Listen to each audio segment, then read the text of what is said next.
Well-known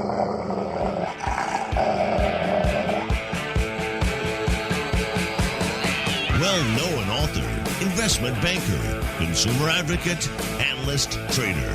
Chris Markowski is the watchdog on Wall Street. You want answers? Exposing the lies and myths that the big brokerage firms, the mainstream press, and the government are pushing to keep Americans away from financial freedom. You can't handle the truth. Bringing America the truth about what really happens in the financial world. Ladies and gentlemen, we're not here to indulge in fantasy, but in political and economic reality. This is the Watchdog on Wall Street. All righty. Welcome, everybody. You know, I was thinking, some of the stories from this past week. I'm going to start off with, we're going to actually start off with Eddie Van Halen. Learned about the death of Eddie Van Halen. Was coaching my son's lacrosse team, and my son Nico looked at his phone. We were on our way back, and I'm like, no way. And I started thinking about the soundtrack to my youth, and I proceeded to start cranking some Van Halen tunes in the car. And I gave it a little bit more thought in regards to some of the music back in the day, 70s and 80s type tunes. And you've been listening to my podcast as of late. You've been most certainly hearing me go off on some serious rants about kids and the wussification of this country. And I thought about it. I said, a really great gift. A really great gift for like a new dad who's got a son. And you know what? Daughters too. I think about the girls I went to high school with, and they were all athletes and playing sports, and how accomplished they are today, and how tough they were, how great our high school soccer team was, and women's basketball team. It doesn't matter, boys, girls. Really good. Get them a turntable to give to their kids. Buy them a couple albums. I'm not kidding. Buy a Van Halen album, AC/DC, something like that would be a great. That's what this country needs. We could call it the Watchdog on Wall Street's Save Our Kids plan. You remember when Michelle Obama got out and did the hashtag Save Our Girls? Now I got to do hashtag Save Our Watchdog Save Our Kids plan. Make sure your kids are listening to some of that 1970s, 1980s rock and roll. But anyway, actually, I'm going to do a juxtaposition right now. I am. I was actually on the way, no kidding, on the way to the same lacrosse practice before I learned of the death of Eddie Van Halen, and I was actually playing some 90s rock. So I was playing some of that early grunge stuff. And I happen to be a big fan of the late singer Chris Cornell. He died committed suicide in 2017. Unbelievable voice. And I was playing some Soundgarden.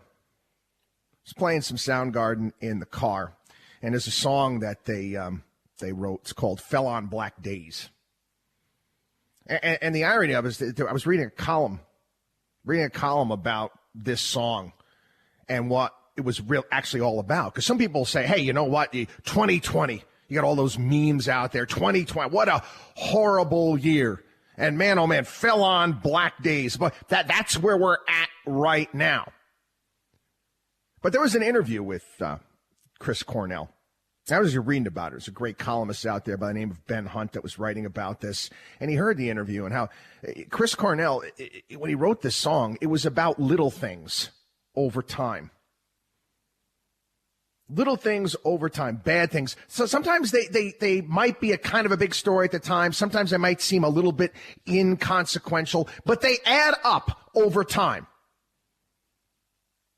And you come to the realization, you wake up one morning, you're like, so you know what? What's wrong here? What's wrong with this country? Why do we have all of these issues? What's wrong with my life? You can personalize it however you want to be.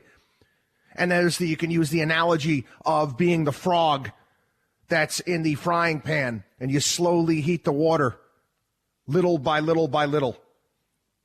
And you get to that point in time when you realize things are really bad. We here at the Watchdog on Wall Street show for 20 years now.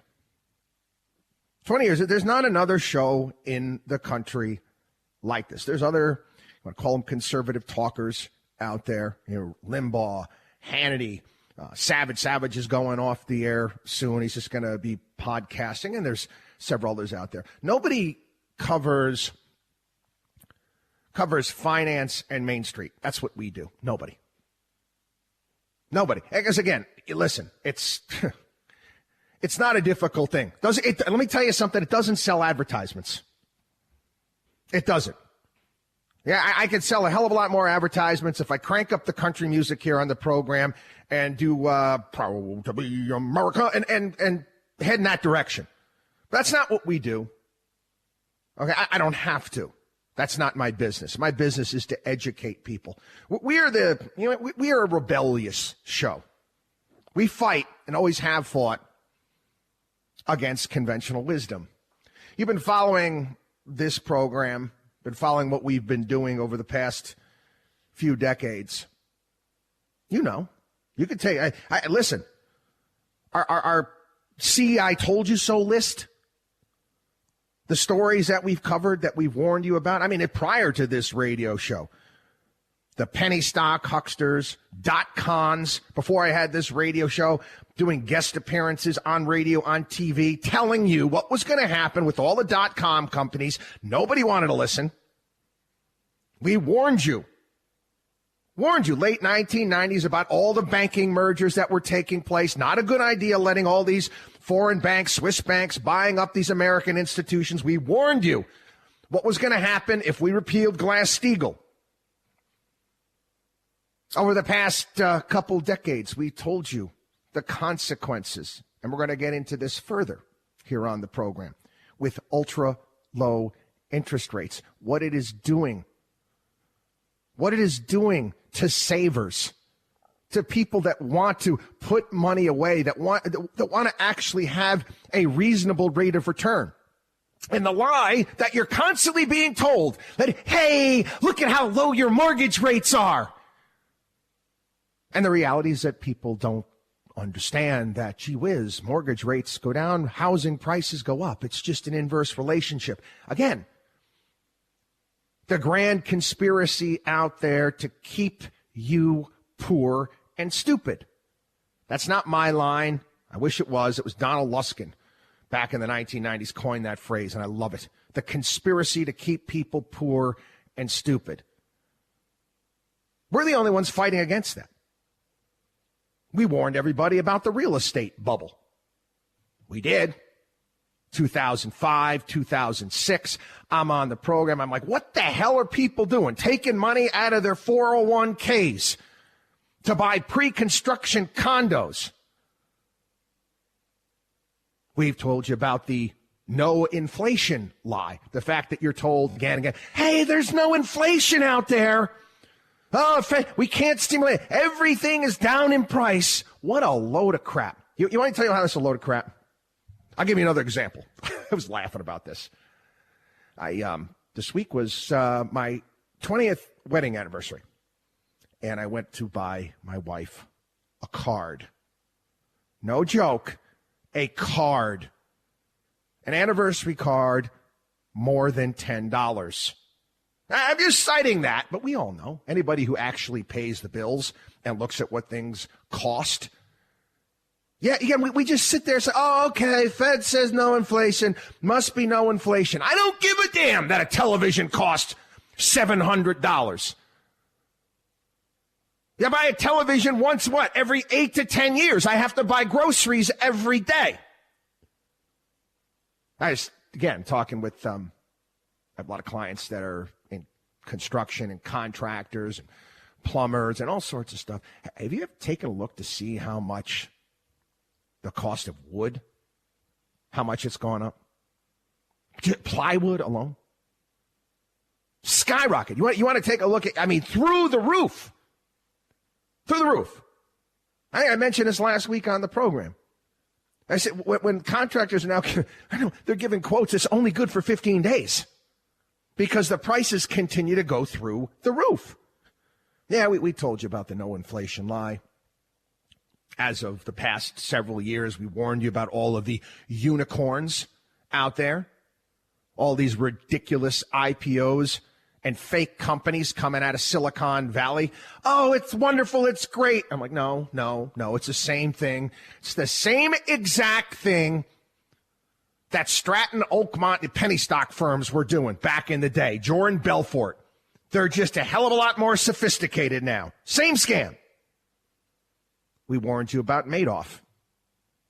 We warned you about the Patriot Act and the repercussions there. You can get into foreign policy, too. We warned you. We warned you about what was going to happen with TARP. Yeah, bailing out these banks. Ain't so much of a bailout, but basically making them too big to fail. Auto bailouts as well. What was going to happen with that? We told you about regulatory capture. We've been, since March, everything that we've told you about COVID was accurate. Look at where we're at now. 15 days to stop the spread. What are we at? 200 and plus days right now? We can go on and on and on. And again, I'm not here. I don't look to depress people here on the program. We're here to deal with reality. Throughout all of this and everything that we've covered, and everything that we've warned you about, everything that we've written about over the years, we found a way. We found a way. We deal with the terrain. This is what's out there. We deal with it. Now listen, okay? We want things to get better. We want you to educate your kids.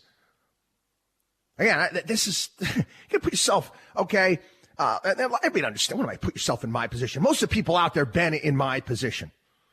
I want my kids to grow up in a world where they can succeed beyond their wildest dreams. They can make their own way out there. I don't want them to be dictated to. But I also know with this, there also comes failure along with this. I want my kids to grow up in a free country. This is what's most important to me. This is what keeps me up at night. What we do here is we help you. They talk about financial plan this, financial. No. We prepare you. We prepare you so you can handle the terrain. So when a financial crisis hits, like it did in 2008, 2009, guess what? You come out on the other side with a stronger, better portfolio, and you make money off of it. You don't watch the idiot pundits on the business programs out there trying to scare the crap out of you. I don't know if you remember when James Cramer told people to sell everything and run for the hills. He was on NBC. I can't believe that guy's still on TV. Carnival barkers is what they are. We're the ones that have been accurate. Now, again, you've been listening to my podcast, you listen to my radio show. Fell on Black Days, little Soundgarden, right? Yeah. Yeah, am I concerned? Damn right I'm concerned. Damn, I'm concerned. I watched Neil Kashkari from the Minneapolis Fed on CNBC this past week, and he scared the crap out of me. He looked like a psychopath out there. Keep printing. No, this stuff makes me nervous. But guess what? We can deal with it. What you need to do is you need to become a part of the Watchdog on Wall Street family, the Markowski Investments family. This has been great over the past several weeks. People have been signing up left, right, all over the place for our personal CFO kit. We're going to guide you through. People scared. Oh, Biden's going to win. Taxes are going to go up. Yeah, you know what? That might happen. But you know what? We'll deal with it. That's what we do. We accept responsibility. We deal with the terrain. We don't complain about it. We deal. Watchdog on WallStreet.com. Watchdog on WallStreet.com. We'll be back.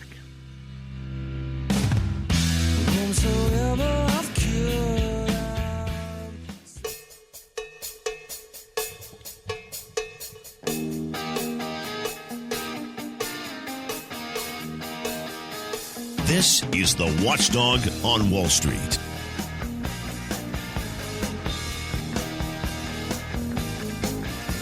Oh, yeah. I never really... people love getting into that debate with the David Lee Roth and Sammy Hagar iterations of Van Halen. I love them both. Different, but both awesome. Either way. Great memories. Every single time. Tell me you throw on a Van Halen song and you don't have a phenomenal memory. Something pops in your head. That's just how my mind works. But anyway, welcome back. It is the Watchdog on Wall Street show. Yes, we defy conventional wisdom. We are the radio rebels. It's just that simple. There's no program like this. Period. The end. Now, I talk about conventional wisdom. I talk about what we see today in the news. And it's getting, I'll be honest, it's getting worse instead of better. And I thought about it this past week. And again, back to the 80s and Ronald Reagan. The Van Halen year. Yeah, Ronald Reagan, Van Halen. And Reagan said something. It's called trust but verify. And he was talking about the Soviet Union back then. Now, I don't trust. I don't. I'm being honest. I don't like feeling this way about anything that I read, anything I don't trust. I have to look into. I went through a bunch of things. You might be new to this program. You might not be familiar with who we are, who I am, what we do. Do your homework. Do your homework. And that's what everyone needs to do. You need to do your homework. We live in a day and age where say anything. Politicians say anything. Whatever you want, doesn't matter. James Bond, licensed to kill. Politics, licensed to lie. Media, licensed to lie. The incompetence that I see, I mean, it's so bad. It is so bad. I can read a news story, and it's as plain as day that they were given an assignment, and their assignment was to pitch a narrative. Their boss, their editor said, hey, this is the direction you have to go. That's not journalism. It's sad. It really is. But anyway, I got to talk about something. I mentioned about Fell on Black Days, some of the problems that we're having as a whole with society. And I've talked about Too Big to Fail, and I've gone off on the big banks and what's taken place and where we're at. And why, we talk about CEO pay, and we talk about problems in regards to income inequality here in this country. And last week on the program, I said, I can agree with some of the things that Bernie Sanders and Elizabeth Warren have to say. Now, again, their solutions are beyond moronic. Their solutions are take money away from people and send it to Washington. Yeah, that's going to work. Right, sure. Anyway, I had a vivid memory. This past week. I popped into my head. I'm reading about another CDO, collateralized debt obligation, packed with all sorts of garbage debt that they just turned into AAA. I mean, again, this is right out of the financial crisis. The same crap that was taking place prior to the financial crisis is happening again now. Not only that, the Federal Reserve is out there buying tons of garbage debt. But this vivid memory that I had, I'm sitting in my apartment. It's circa 1993, 1994. And at that point in time, I had a railroad apartment on the Upper East Side of Manhattan. If you're not familiar with a railroad apartment is, it's in a row. So you walked into my apartment, it was a living room, then a tiny little dining room, then a kitchen, then a bathroom. And then there was a little spiral staircase into the basement where the bedrooms were. It's like one room after another, and these were tiny rooms. It was almost like a hallway of rooms. But anyway, I'm having a conversation with a friend of mine from high school whose brother was working at an investment bank. And he was telling me about what his brother did and creating assets out of thin air and derivatives And I'm saying to myself, wait, what? What is this? And I remember him saying, yeah, they could create an asset out of two cockroaches racing across the ground. And again, this is 1993, 1994, and I didn't understand it. Why is this important? Why this pop into my head? Well, we'll get into that when I get back. WatchDogOnWallStreet.com. WatchDogOnWallStreet.com. All sorts of great stuff there at the site. Take advantage. WatchDogOnWallStreet.com. We'll be back.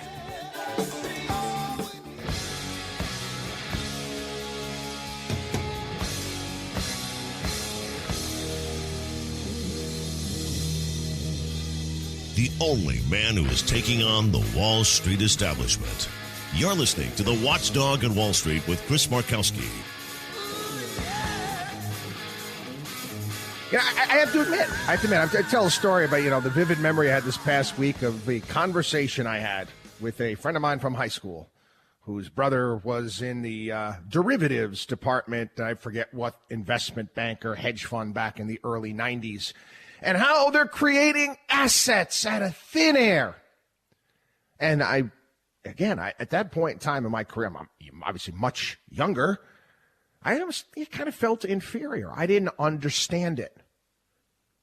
I didn't get it. It didn't make any sense to me. How do you create an asset out of thin air? How is that possible? And, I looked into it to some degree, and I still couldn't get my arms around it for years. And one of the things that I learned over the years is I've learned to trust my instincts. I get a moral grounding, a moral center and understanding on how the world works. And back then, we had all these, we still have all these financial alchemists out there telling you that they can turn lead into gold. And I didn't get it then, and I don't get it now. But what I do know is it's dangerous. It's dangerous. It makes people in the know a hell of a lot of money, makes the big banks a hell of a lot of money, the people that are involved with this stuff a hell of a lot of money. But again, it's really dangerous. And that's where we're at today. You take a look at problems. I said fell on black days, where we're at today. We've got a situation where all of these derivatives that we've got, securitization, and guess what? We've got a lot of money floating around. What does that mean? We leverage all this stuff up. We leverage all of this stuff up, and this is what gets us into trouble. And none of it is real. None of it is real. It's all the, as Donnie Brasco would say, a fugazi. And we allow this to continue. I talked about issues in regards to our overall economy and things that we need to fix. And we're always preoccupied with size. And you take a look at the world around us. You go back to the 1990s, there was over 7,000 publicly traded companies. I think we're down to under 3,000 today. Merger after merger. And who makes the money off this? Who does well? Obviously, Wall Street putting these deals together. And, of course, the executives that run these gigantic companies. They run these gigantic companies. They do all these revenues, and they justify these ridiculous pay packages and salaries. Well, it's not even so much the salaries. It's the stock options that they get. I think I might have mentioned this week on the podcast that Tim Cook from Apple just got another $75 million as in Apple stock. $75 million in Apple stock. And gee whiz, how about, why not Tim Cook get paid in cash? How come he doesn't get paid in cash? Well, if he gets paid in cash, then he's going to have to pay a hell of a lot of taxes on that. He gets paid in stock. Guess what? His friends over at Goldman Sachs will lend him money based upon the stock that he has. They make money off it. He doesn't pay taxes, and the world goes round. People, do you understand where we're at right now and who actually pays the taxes here in this country and how it works? Now, the solutions that are being presented to you by certain candidates out there who's like, we need to tax more. No, we don't need to tax more. Like the old Tea Party, taxed enough already. We just need to get rid of all the crap loopholes and nonsense that goes on. Again, I presented this as a major solution to solving the nation's ills back right when the financial crisis hit. Simplify the tax code. Why is the tax code over 70,000 pages long? Well, you know what? So certain people out there, once you get to that billionaire, 100 millionaire status, don't end up paying. Well, they pay, but they don't pay nearly as much. And what we have is this financialization of the country. And this is why we have income inequality. And more government is not the answer. More capitalism is the answer. How many times over the years have I talked about this idea capitalism is the problem? No, it's not. We stopped being capitalists a long time ago. And I can give you a zillion different examples. We stopped it a long time ago. We're at a point in time right now where we have large swaths of our economy that can't go into business. Banks, car manufacturers, Boeing, these companies, they're too big to fail. You tell me how that's capitalist. Got to take a break. WatchDogOnWallStreet.com. Again, I want to remind everybody, this is the terrain, and we discuss the terrain. I will explain to you the terrain. But guess what? We deal with it. We deal with it, always have, always will. Become a part of the Watchdog on Wall Street Markowski Investments family. Sign up for our personal CFO kit. Know what that is? Guess what? You have access to our accountants, to our lawyers, everything. WatchDogOnWallStreet.com. All sorts of great stuff there at the site. Don't go anywhere. We'll be back. What's over? I'm overdone.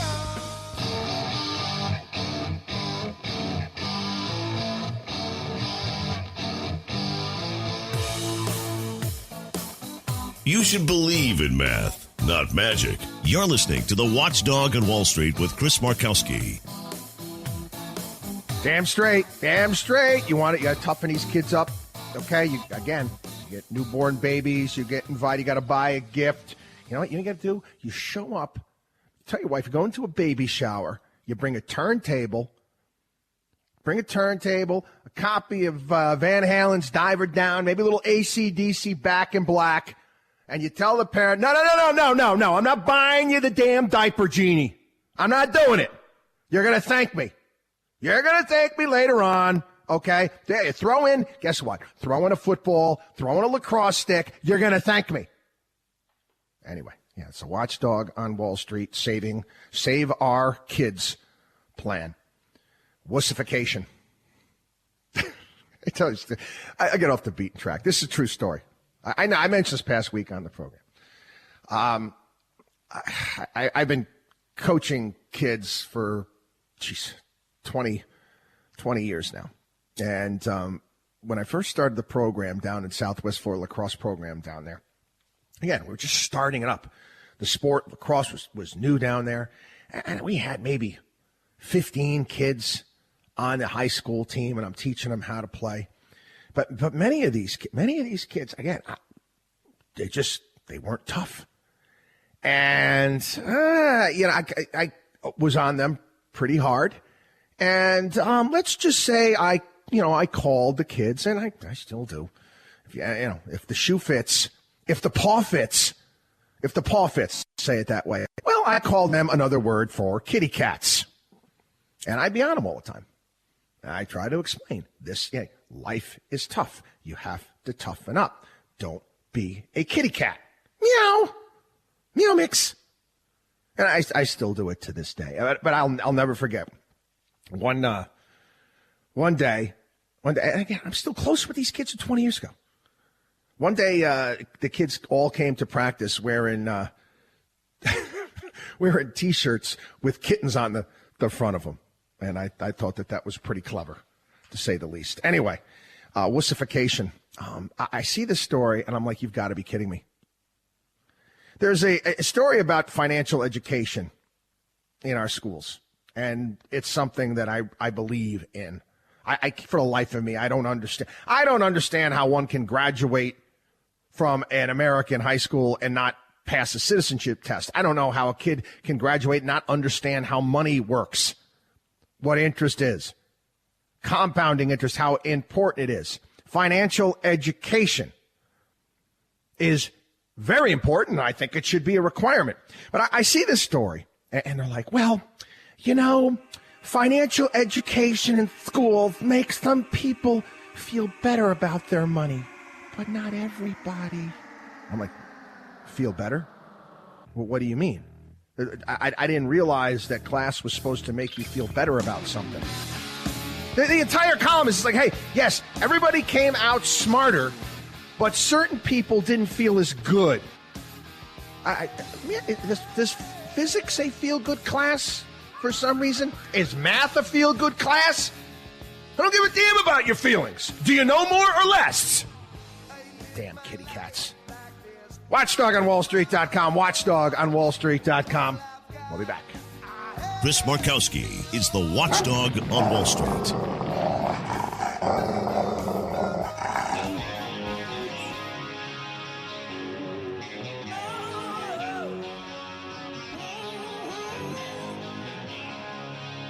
Bringing America financial freedom one listener at a time.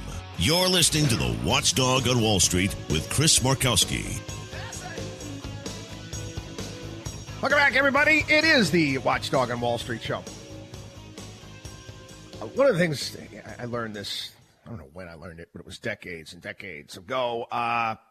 If I don't have the answer, if I don't know, I'll tell you. I don't know. If I don't get it, I'll tell you. I don't get it. And I think of the Tom Hanks character. I mentioned it before here on the program from Big, when he's sitting at the executive meeting and they're pitching a new toy. And he's like, I don't get it. Well, there's a lot of things I freely admit I don't get. And again, it's been a bit of a beacon, a guiding light for me. If I don't get it, there's something wrong. And I'm not saying I'm the smartest guy out there. I'm not. But I can do my homework, and I'll do my homework, and if I still don't get it, well, that can be a bit problematic. And this past week, you had Jay Powell come out.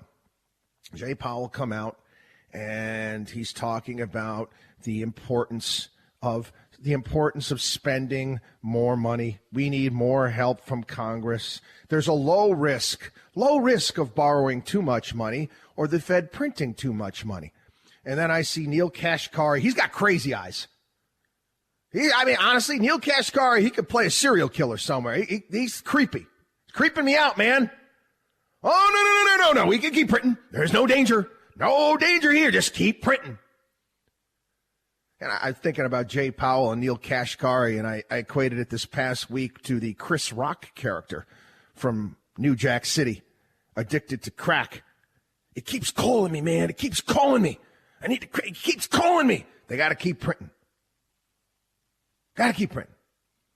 And then you see stories out there. President comes out and says, hey, you know what? We're not going to do this stimulus package because guess what? Pelosi wants to spend too much money.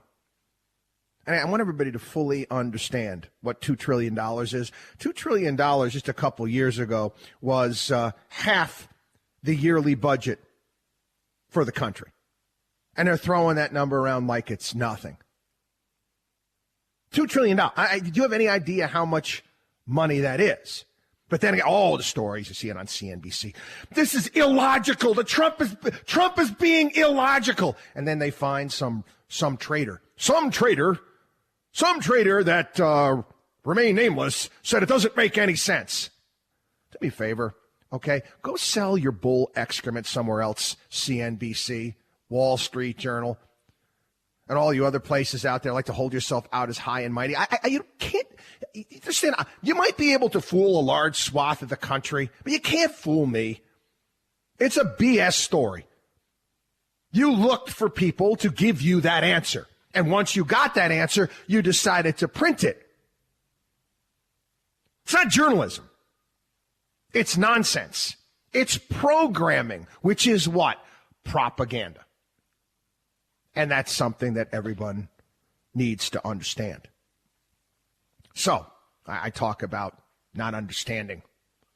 I last week and prior programs a month, 2 months ago, talking about all this spending, and I equated it to the black hole.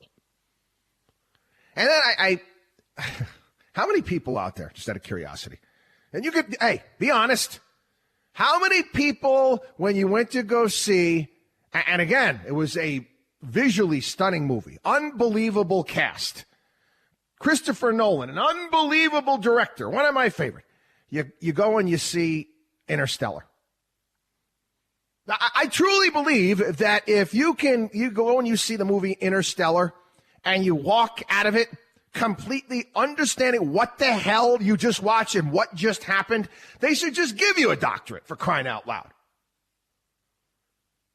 What do you mean? There's this bookcase, and he's in this bookcase library, and it's a myriad of different dimensions, and he's making dust move. But wait a second, if they're in this black hole, and the relativity is different, and 20 minutes is equal to, I don't know, how many years? Really? Really? Don't tell me. Okay, I'm sorry. There was probably, in my opinion, maybe what? 50, 100 people in the world that actually walked out of the movie and understood what the hell happened. You know I'm right on this. Well, again, the way I'm looking at what is taking place right now, I know, I keep saying this. It's Interstellar, man. It's a black hole. We are, what? Federal debt, $27 trillion. That doesn't include Social Security and Medicare. $27 trillion. At what point in time do we go negative interest rates? I don't know, okay? I don't know where this event horizon is going to happen. But this, again, what we're doing right now is unprecedented. Okay, well, what does that mean? I don't want to freak people out, okay? But we're prepared for this. We're doing what we can with the information that we have. We hedge our clients properly. We're prepared for bad stuff to happen, just like we always are. You can't watch what's going on like the people on TV do and go, everything is okay. Everything is awesome. Keep buying tech stocks. They'll never go down. That's moronic. That's irresponsible. But hey, that's what you're being told. How can you go against this at this point? You take a couple steps back and see the forest for the trees? You have to. You have to, because again, where are we at right now? Where are we at? We're in uncharted waters. Uncharted waters. And this is what we do best, is navigate through this. And you have to learn how. And that's, again, what we've been trying to do. Trying to do here. We've been trying to do it for a long time. Okay? But again, you want me to come on lie to you? Like, there's people who tell you I know what's going on with all this money printing? I don't. Get the help you need. WatchDogOnWallStreet.com. WatchDogOnWallStreet.com, our personal CFO program. Don't go anywhere. We'll be back.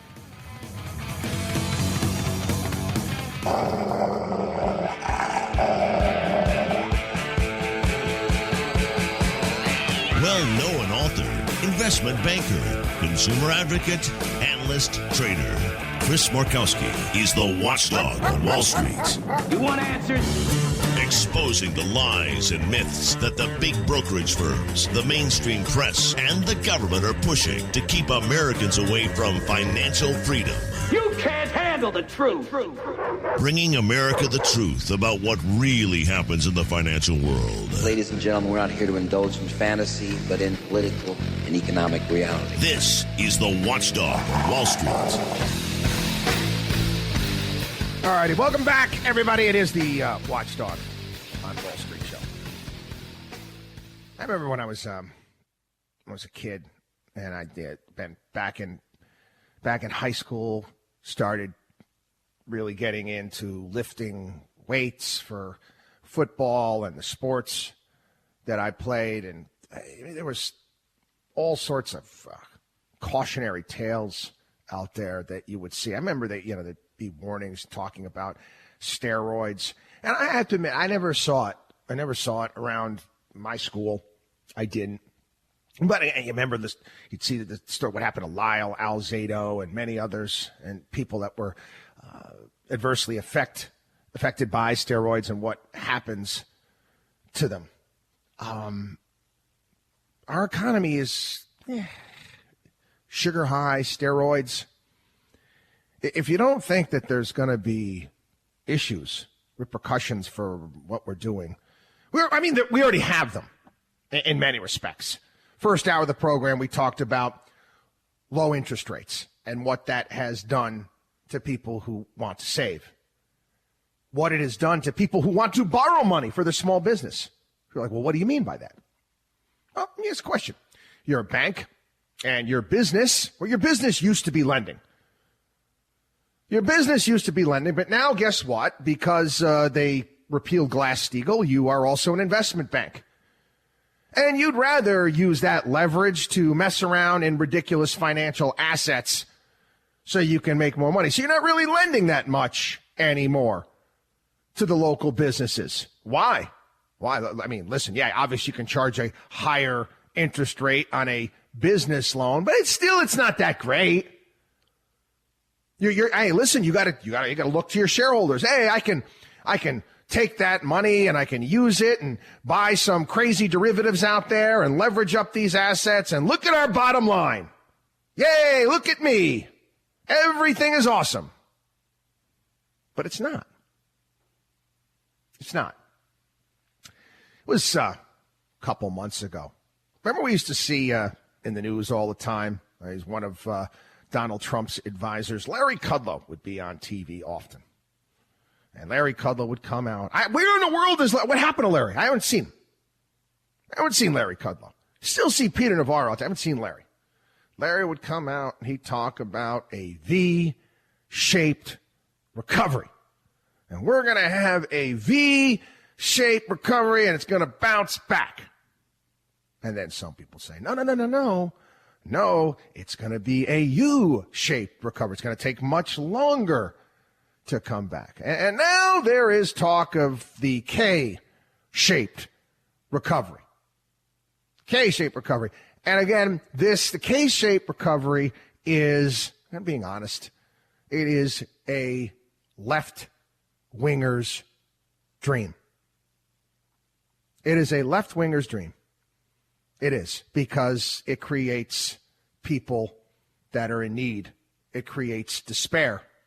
And that's their business. I don't know if you saw it this past week. Did you see Jane Fonda this past week? Saying that COVID was God's gift to Democrats, to the left. At least she was honest. So, do I think that there's going to be any sort of V recovery? No, it's too late. It's too late. I was thinking of that this past week. Carole King song. Great song. It's too late. It is what it is, people. I talked about this back in March, and I said that there's only so much time. You can only shut things down for so long. Things are just not going to bounce back.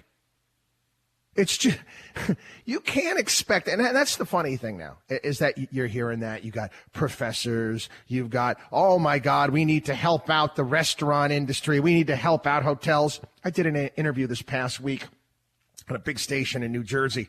And before I went on, I'm listening to some of the news items. And one of the news items out there is that they said there's 1,000+ hotels in New Jersey, and half of them say that they are not going to make it. They're going to go under. And again, I want people to truly try to process that. And New Jersey's got a lot of beachfront hotels, Jersey Shore. Half of them going under. And who that's going to affect. You can't even get your arms around it.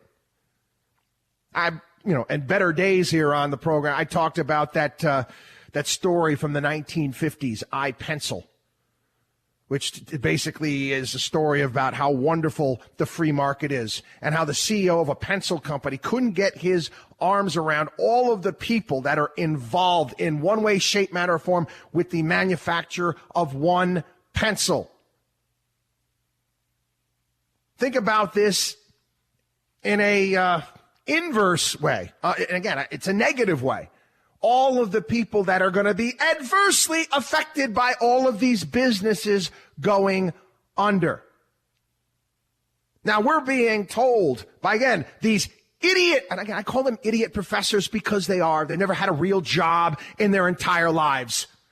They never run a business in their entire lives. It's all freaking theory, man. And their theories are wrong again and again and again.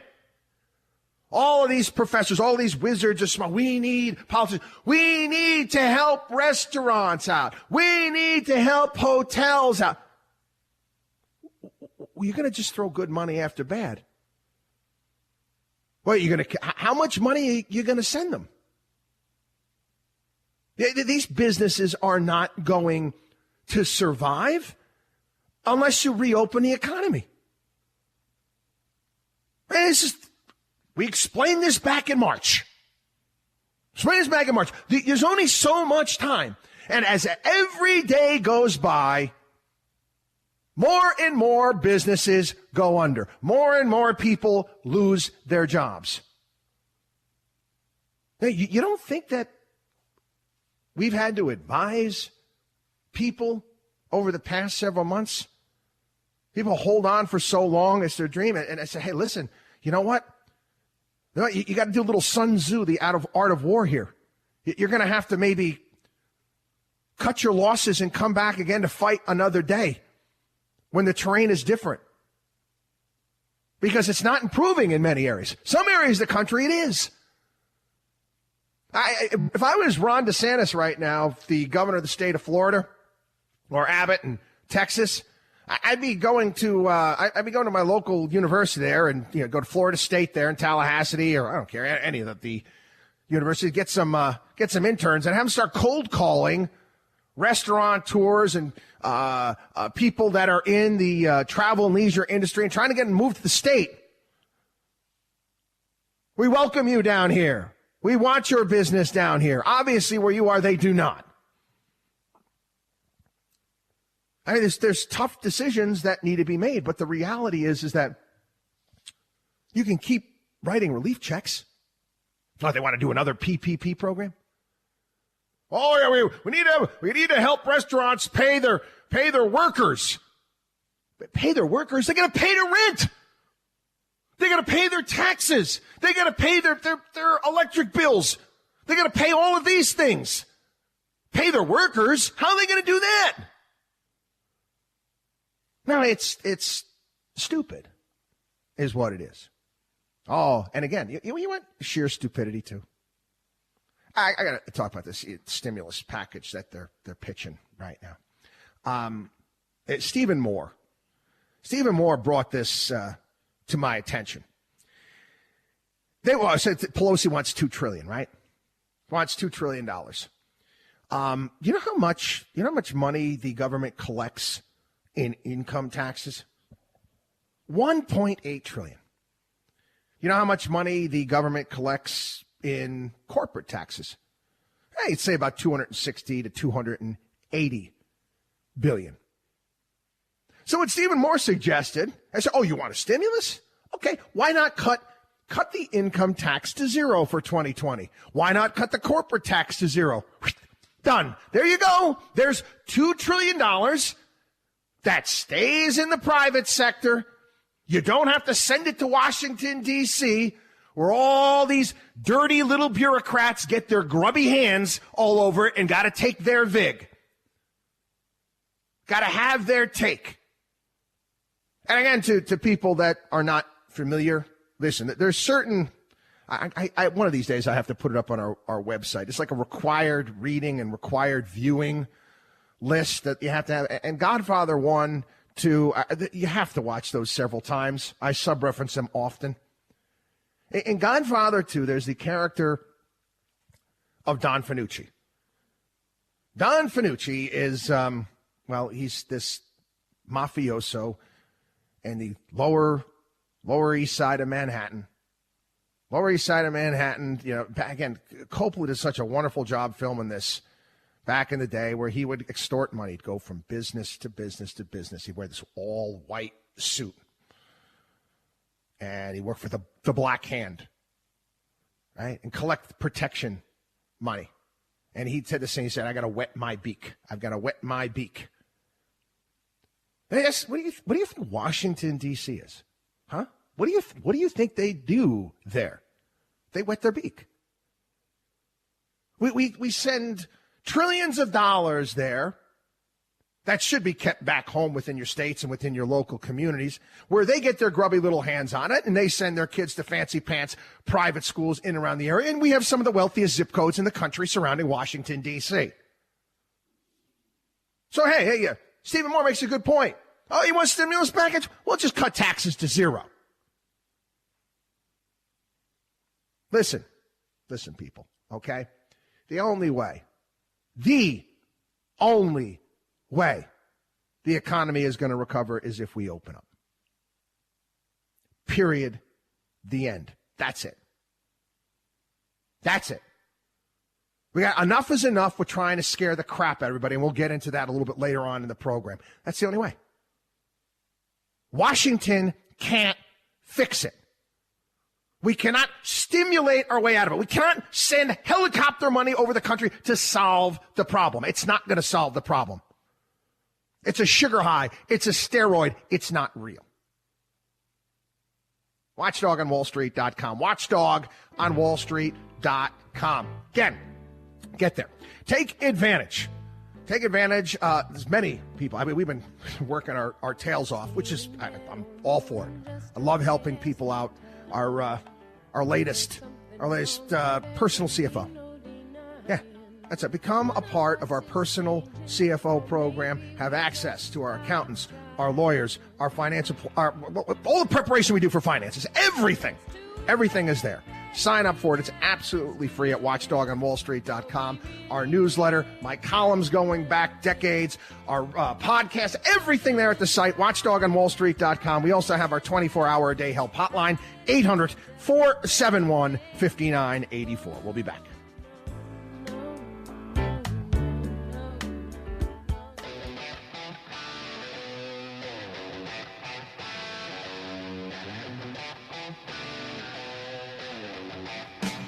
Taking Wall Street's liars, crooks, and cheats out behind the woodshed. You're listening to the Watchdog on Wall Street. Welcome back, everybody. It is the Watchdog on Wall Street show. Yep. No spoonful of sugar to make the medicine go down. We take the liars, the crooks, the cheats out behind the woodshed. And guess what? We don't care. In case you haven't noticed here, this is no filter radio outside of, I can't say certain things on the radio. I don't try to cuss too much. I do it on my podcast from time to time when I get hot and bothered. But it's just, there's no filter. I don't care. I don't care if you don't like the way I put things, what you have to say. Again, you want to challenge me? Have at it. You can't. Everything we're telling you here is accurate. That's what we're all about. And again, I don't kowtow to advertise. I don't care what they think. We're here to bring you the truth. I care about you. That's it. That's our focus. That's always been our focus here on the show. Anyway, a little bit more. I got to do one bit more here on the stimulus package. Hey, no one's talking about this. Almost half the package that Pelosi wants, you know what it's going towards? States. Oh, yeah. She's about $500 billion for state aid, and then she's saying another $250 billion for schools, which, again, is just going to states, just bailing out pensions and paying people off is what it is. And what states do you think are going to get that money? You think Florida's going to get that money? You think Texas is going to get that money? No. No. New York, Illinois, California. Yeah. States that obviously can't, they're not responsible. They can't manage their own books. That's right. I happen to live in one. I happen to live in the state of New York. And I'm here to tell you, I could care less. I'm not worried about it. State. We went down a notch as far as our bond rating this past week. I could care less. Let me be honest. If these states default, it'd be the best thing for them. Best thing for them. But no, says we must save them. We must save them in their profligate ways. They can't live within their own means. We're going to send them money. And I thought about it this past week, and it reminded me of an episode of The Simpsons. An episode of The Simpsons way back in the day when C. Montgomery Burns had to escape from the United States, and he decides to go to Cuba. Have a listen. So you say Batista's gone? Did you know that? I had no idea. In that case, just take us to whoever's in charge. Comrades, our nation is completely bankrupt. We have no choice but to abandon communism. I know. But we all knew from day one this mumbo-jumbo wouldn't fly. I'll call Washington and tell them they won. But, Presidente, America tried to kill you. They're not so bad. They even named a street after me in San Francisco. It's full of what? Presidente, 3 men are here to see you. They claim to have $1 trillion bill. Ay, caramba! No, so the island's not for sale, eh? Well, will you at least permit us to live in your socialist paradise? You're talking about Cuba? Exactly. All we ask is preferential treatment because of my fabulous wealth. May I see? Oh, see with your eyes, not with your hands. Please, we are all amigos here. Mr. Burns, I think we can trust the president of Cuba. Now give it back. Give what back? There you go. Give what back? I love that. Mr. Burns bailed out Fidel, kept the communist dream alive. Hey, what do you think Pelosi wants to do? What do you think Pelosi wants to do? What do you think Democrats are? They want to keep the big government dream alive. Do you understand that it's not sustainable? That Simpsons episode's great. It's like, look at this mumbo-jumbo comment. But again, take a look at the debt. It's not sustainable. Man, our national debt, is that somehow sustainable? We get back to Interstellar, we get back to the black hole. As long as everybody believes in it. Long as everybody believes in it. The Fed can keep printing, right? As far as the eye could see. Listen, people, we go over this stuff again and again and again here on the program. And again, we take a look. You could take a look at fees. You can take a look at taxes. You can take a look at state taxes if you happen to live in these states. Will it ever be enough? No, it's not. But anyway, you know, when we get back, I'm going to get into. I mentioned this first time. We're going to talk about size. That's right. Size, the size of companies too big to fail, how we've gotten to this point, all this good stuff. And again, I want to remind everybody, okay, get to our website. We're here to help. WatchdogOnWallStreet.com, our personal CFO kit. All sorts of great stuff. WatchdogOnWallStreet.com. Also, our 24-hour-a-day help hotline, 800-471-5984. You're listening to the Watchdog on Wall Street.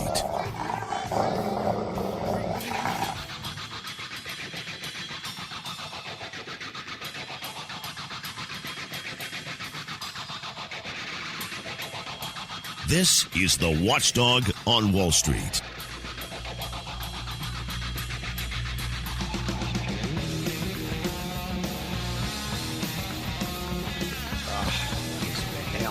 Welcome back, everybody. It is the Watchdog on Wall Street show. Okay, I'm going to give you, this is the narrative. This is the narrative from this past week, okay? You're told that the Democrats put forward a plan to break up big tech, and they want to have a Glass-Steagall. And it makes you scratch your head to some degree. You eliminated Glass-Steagall for the big banks. Might you want to bring that back first? But no. But again, I have no problem. They say they want to have a Glass-Steagall for big tech, and they're going to put that into play. And then Republicans, they're not so sure. It's the news, right? That's what they're telling you. They're telling you that the Republicans are not so sure, and the Republicans want some language in this bill that says that you got to stop. You have to stop censoring conservatives. And one funny thing is, every news story I read, every single news story I read, said there's no evidence that the big tech companies are censoring conservatives, which we all know is such bullcrap. We all know it's crap. But again, the media will just print it anyway. Again, like I said, just lie. Say anything. It's okay. Nobody's going to hold you accountable. You can lie all you want. So anyway, that's the narrative right now, and the Republicans are not so sure about this Glass-Steagall for big tech, and they're going to push back against it. Let me tell you something, people. It's not getting broken up. Not with the crop of characters you have in Washington, D.C. right now, and I'm talking Republicans and Democrats. No way, no how. Not going to happen. You don't think that the lobbying arms of these tech companies will reach out? Remember the old telephone commercials? Reach out and touch someone. They're going to reach out and cut these politicians a check. I don't be so down and out. I just don't trust the people in Washington, D.C. I know. They're going to talk about it. They're going to wave, like they have been over the past several years. They'll hold congressional hearings and actually make you think that they're working for you and wave their finger at these companies, and nothing will be done. Nothing. And again, I've got serious critique of Donald Trump in regards to this. This is something that he should have went after. He said he was going to go after in 2016. In particular, he was talking about the banks and going after the big banks and bringing back Glass-Steagall. He didn't do it. He didn't do it. What you think this is going to happen under a Biden administration? Right. Yeah, with Kamala Harris from California. California, but you think that they're going to go ahead and they're going to break up big tech? No. They'll make some concessions here and there. And again, this is where it's not capitalism anymore here in this country. And they'll write certain regulations and make certain rules. And what will happen is these big companies will come out on the other side more powerful than they were before. That's what will happen. That's what's happened before. It's going to happen again. Anyway, I got to move on. I got to talk a little bit about this next story. Wall Street's gearing up, and again, that's what big banks do. They hedge themselves. They're gearing up for a Biden-Kamala White House. And again, all of this green stuff that's going to be heading our way. And in particular, Goldman Sachs has been behind this for a long time. Why wouldn't they be?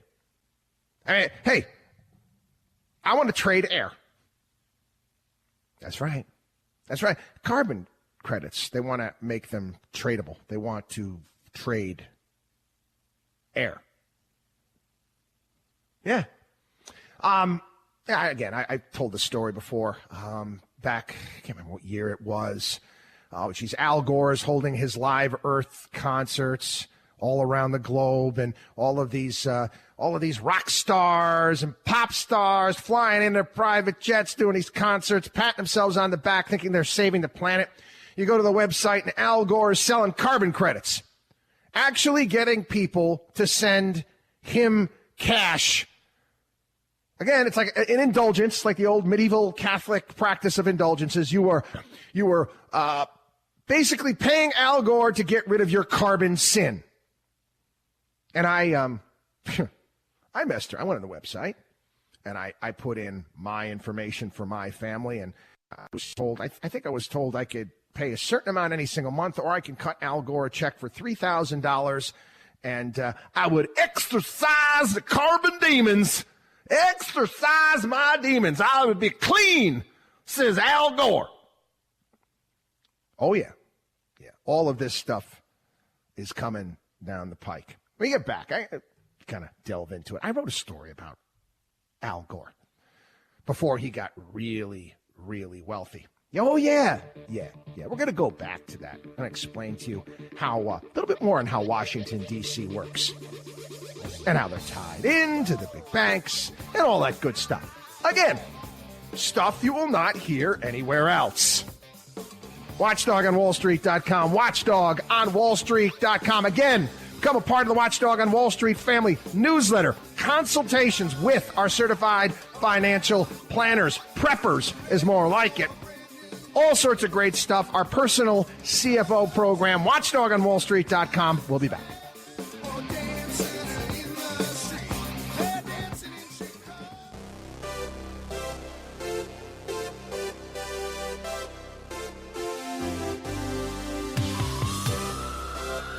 The only man who is taking on the Wall Street establishment. You're listening to the Watchdog on Wall Street with Chris Markowski.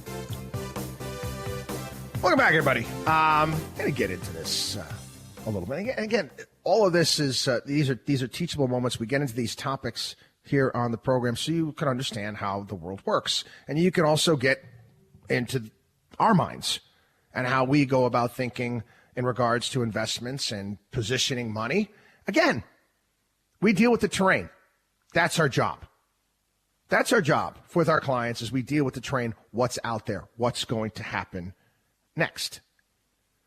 Now, CO2 emissions, U.S., the lowest it's been in over 100 years here in this country. China says that they're going to be carbon neutral by 2060. If you believe that, I've got a bridge I want to sell you between Brooklyn and Manhattan. But back in the day, this is, again, before Al Gore got really, really rich. I don't know what he's worth now. Probably about $500 million. He had about $1 million to his name. It's about his net worth when he left. When he got out. He got out, didn't win, lost W. Had about $1 million, and that was money that he inherited from his parents. So what Al Gore did, I'm not making this up. Don't believe me? Look it up. He got in bed with a guy by the name of David Blood, who was a former chief executive of Goldman Sachs Asset Management, and they started a company called Generation Asset Management. It was they moved it to London, and the whole idea was green and sustainable investments and all sorts of stuff. Right.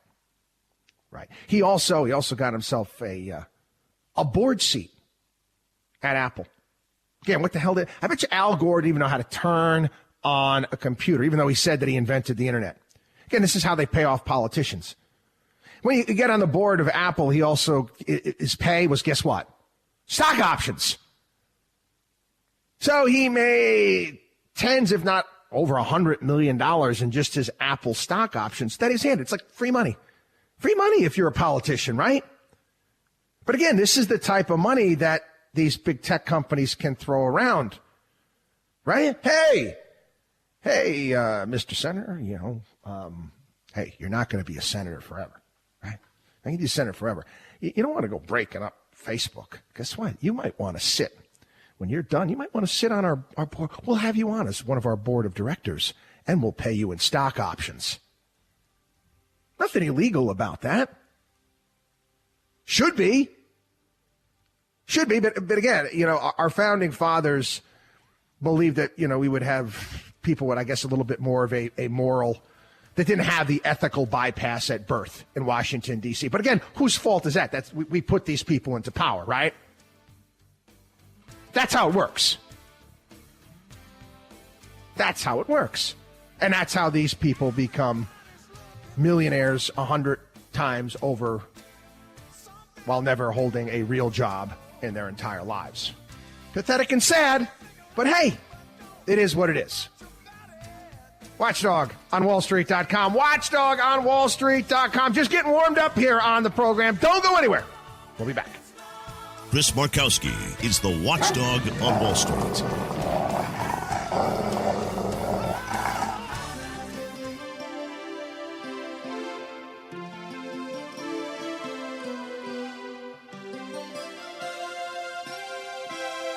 You should believe in math, not magic. You're listening to the Watchdog on Wall Street with Chris Markowski.